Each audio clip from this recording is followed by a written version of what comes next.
ఈరోజు ఇక్కడ నిలిచిన మీలో అనేకులు దురాత్మ శక్తుల ప్రభావంతో మందిరంలోనికి వచ్చారేమో, కానీ as you live, as you remain, as you stand and as you sit in the presence of God, దేవుని సన్నిధిలో సాన్నిధ్యములో నిలిచిన వారిగా, కూర్చుని వారిగా, మోకరించిన వారిగా ఉండగా, మీలో ఒకవేళ ఈ మందిరంలోనికి వచ్చే గడియ వరకు దురాత్మలు నివసించాయేమో, కానీ దైవాత్మ ఉన్న ఈ మందిరంలో మీరు చేరి ఉండను బట్టి దురాత్మలు మిమ్మల్ని విడిచిపోవునుగాక, దుష్ట శక్తులు మీ నుండి పారిపోవునుగాక.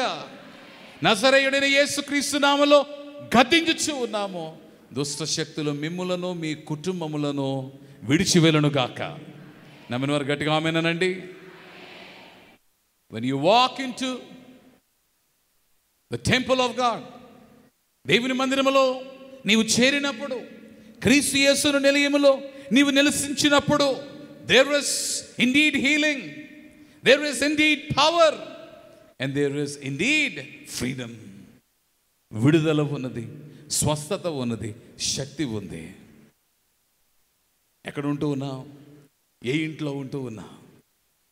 చాలాసార్లు మనం అనుకుంటూ ఉంటాం, ఇల్లు నాకు బాగాలేదండి. See, the problem is not the house.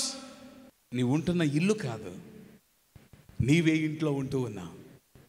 నీవు క్రీస్తు యేసును నిలయములో నివాసములో నీవు ఉంటున్నావా?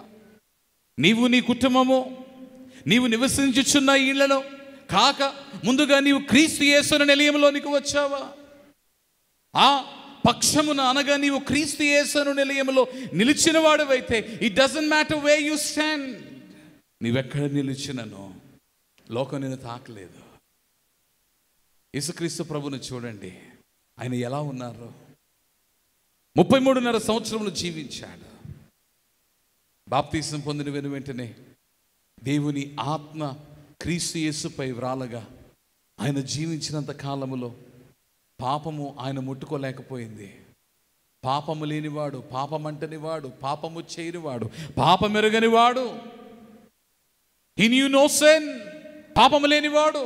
అందుకని ఆయన కలిగిన పేరు ఏమిటి? ఆయన నీతిమంతుడును, ఆయన పరిశుద్ధుడను. he is the holy one. ఆయన కలిగిన విశిష్టతలో ప్రధానమైన విశిష్టత ఏమిటి అంటే he is holy. ఎందుకనగా దేవుని ఆత్మ ఆయనలో ఉంది. ఈరోజు నీలో నాలో కూడా దైవాత్మ ఉండి నీవు నేను క్రీస్తు యేసు నిలయములో ఉన్నట్లయితే పరిశుద్ధత నీదగునుగాక, దేవుని నీతి నీదగునుగాక, దేవుని శక్తి నీదగునుగాక, దేవుని స్వస్థత నీదగునుగాక, దేవుని వలన విడుదల విమోచన నీదగునుగాక.